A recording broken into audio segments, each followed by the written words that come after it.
الحمد لله رب العالمين والعاقبة للمتقين صلى الله تعالى على خير خلقه محمد وآله وأصحابه أجمعين أما بعد فأعوذ بالله من الشيطان الرجيم بسم الله الرحمن الرحيم في أي سورة ما شاء ركبك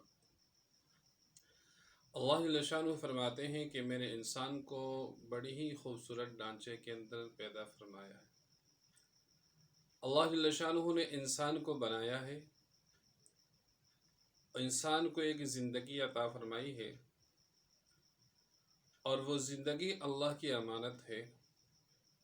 پھر اللہ نے زندگی دیے تو زندگی کے ساتھ ساتھ اللہ نے دو چیزیں اس کے ساتھ لازم کر دی ہے، وہ صحت اور بیماری ہے۔ جس طرح موت اور زندگی، الذی خلق الموت والحیات، دو چیزیں، ایک موت ہے اور ایک زندگی۔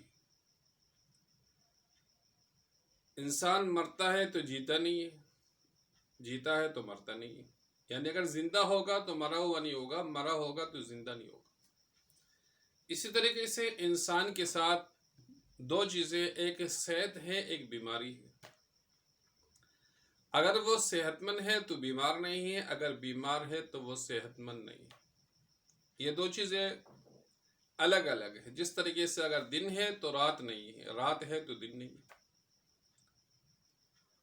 تو انسان جب صحت مند ہے، زندگی گزار رہا ہے، اس پہ اللہ کی بہت بڑی نعمتیں ہیں۔ صحت بہت بڑی نعمت ہے، ویسے تو نعمتیں بے شمار ہیں، اور اللہ جل شانہ فرماتے ہیں کہ اے انسان، اگر تو میرے نعمتوں کو گننا چاہے تو نعمتوں کو گن نہیں سکتا ہے۔ بے شمار نعمتیں، لیکن ان سب میں سے بہترین نعمت وہ اللہ کی جو انسان کو دی ہے، وہ صحت کی نعمت ہے۔ صحت کی نعمت ایسی ہے کہ اس کے اندر انسان دین بھی کر سکتا ہے، دنیا بھی کر سکتا ہے۔ جتنا چاہے عبادت کرے، اس کے لیے صحت کا ہونا ضروری ہے۔ حالت بیماری کے اندر انسان عبادت نہیں کر سکتا ہے۔ اس طریقے سے دنیا کا کمانا ہے، اگر دنیا کماتا ہے، محنت کرتا ہے، پیسے کماتا ہے، اس کے لیے بھی صحت کا ہونا ضروری ہے۔ اگر صحت نہیں ہے تو یہ پیسہ نہیں کما سکتا ہے۔ اگر صحت نہیں ہے تو یہ والدین کی خدمت نہیں کر سکتا۔ اگر صحت نہیں ہے تو یہ حج میں نہیں جا سکتا ہے۔ اگر صحت نہیں ہے تو روزہ نہیں رکھ سکتا۔ اس طریقے سے کئی کام ہیں جو صحت کے نہ ہونے کی وجہ سے یہ کر نہیں سکتا ہے۔ اس لیے صحت اللہ کی بہت بڑی نعمت ہے۔ اس لیے اللہ فرماتے ہیں وَإِن تَعُدُّوا نِعْمَةَ اللَّهِ لَا تُحْصُوهَا، انسان تو میرے نعمتوں کو گن نہیں سکتا ہے۔ بے شمار نعمت ہے اللہ کی، لیکن صحت سب سے بڑی نعمت ہے۔ اور پھر اس صحت کو برقرار کرنے کے لیے کہ یہ قائم و دائم رہے، اس کے لیے ہمیں بھی کچھ چیزیں اپنانی پڑے گی۔ اپنے کھانے پینے کے اندر اللہ فرماتے ہیں فَلْيَنظُرِ الْإِنسَانُ إِلَىٰ طَعَامِهِ، انسان کو چاہیے کہ یہ اپنے کھانے پینے کی طرف دیکھے۔ تو جس طریقے سے مفسرین نے لکھا ہے کھانے کے اندر، کہ آپ نے کھانے پینے کے اندر حرام اور حلال کو دیکھنا ہے، کہ جو چیز میری بدن کا جز بن رہی ہے وہ حرام تو نہیں ہے۔ حلال کھائیں، حلال سے اپنے صحت کو بنائیں، اس میں حرام کی آمیزش نہ ہو، حرام کی ملاوٹ نہ ہو۔ لہٰذا جو کھا رہے ہیں، جو اپنے لقمہ اتار رہے ہیں، جسم کا جز بن رہا ہے، لہٰذا اس کھانے میں ہمیں غور کرنا پڑے گا۔ جس طریقے سے حرام اور حلال کی تقسیم ہے، اسی طریقے سے ایک تقسیم اطباء نے کی ہے، حکماء نے کی ہے، وہ یہ ہے کہ وہ کھانے یہ انسان کھائے جو اس کے مزاج کے موافق ہو۔ اگر یہ کھانے اس کے مزاج کے موافق ہے تو اس کی صحت بن رہی ہے، اور اس کے صحت قائم اور دائم رہے گی۔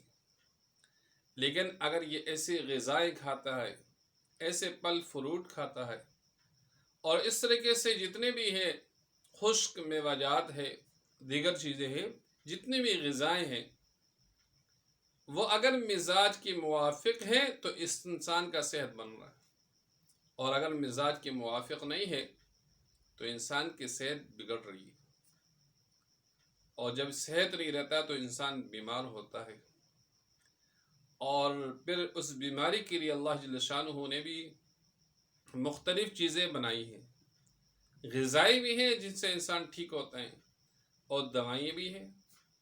لِكُلِّ دَاءٍ دَوَاءٌ، ہر بیماری کے لیے اللہ نے دوا کو پیدا فرمایا، ایسے کوئی بیماری نہیں۔ جس طرح اللہ کے نبی صلی اللہ علیہ وسلم نے ایک حدیث میں فرمایا کہ اپنی بیماروں کا علاج جو ہے وہ آپ صدقے سے کیا کریں، تو صدقہ سب سے بہترین علاج ہے کہ انسان صدقہ دے، صدقے کے ذریعے سے انسان کو صحت مل جاتی ہے۔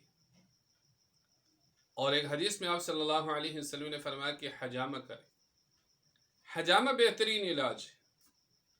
اس کے علاوہ دوائیاں ہم کھاتے ہیں تو دوائیاں یہ بھی صحت کے لیے ضروری ہے، لہٰذا علاج کرنا یہ بھی سنت ہے۔ اور آپ سے ایک وعدہ کیا تھا کہ انشاءاللہ 5 جنوری سے باقاعدہ اسباق شروع ہوں گے، تو لہٰذا آج یہ عزم کیا ہے کہ وہ طلباء جو طب سیکھنا چاہتے ہیں یا وہ لوگ جو اپنے گھروں کے اندر بیٹھے ہوئے ہیں کم سے کم اپنے گھریلو علاج کر سکتے ہیں اپنے گھر والوں کے لیے، تو ان کے لیے اسباق کا سلسلہ شروع کر دیا گیا ہے۔ تو سب سے پہلے ہمیں صحت اور بیماری کو سمجھنا پڑے گا۔ طب کیا ہے؟ طب کا مقصد کیا ہے؟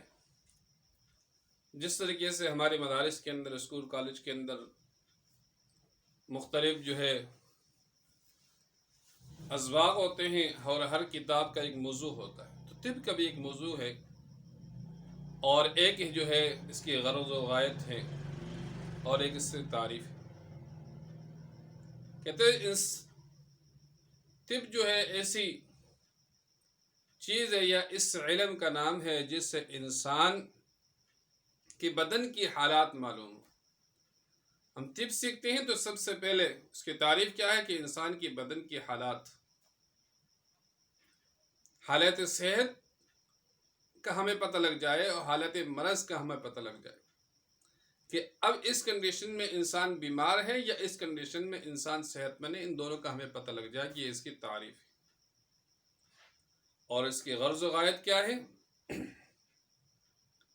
کہ انسان اگر صحت مند ہے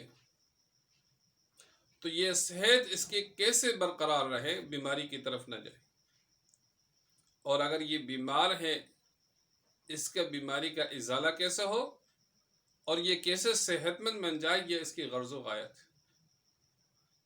اور انسان کا جو بدن ہے اور اس کے اندر ایک اور چیز ہے جس کو روح کہتے ہیں، یہ انسان کا بدن اور یہ روح یہ طب کا موضوع ہے، لہذا ہمارے جو موضوع مستقل چلے گا وہ انسانی ہی ہوگا کہ روح اور جسم یہ اس کی موضوع ہے، لہذا اس کے موضوع پہ بات کی جائے گی۔ تو اللہ جل شانہ سے دعا ہے کہ ایک ابتدا کی ہے کہ اللہ اس پہ عمل کرنے کی توفیق عطا فرمائے، اور ہماری اس محنت اور کوشش کو ہمارے لیے، ہمارے والدین کے لیے اور سارے مسلمانوں کے لیے صدقہ جاریہ اس کو بنائیں، اور اس کو آپ کوشش کریں آگے شیئر بھی کریں۔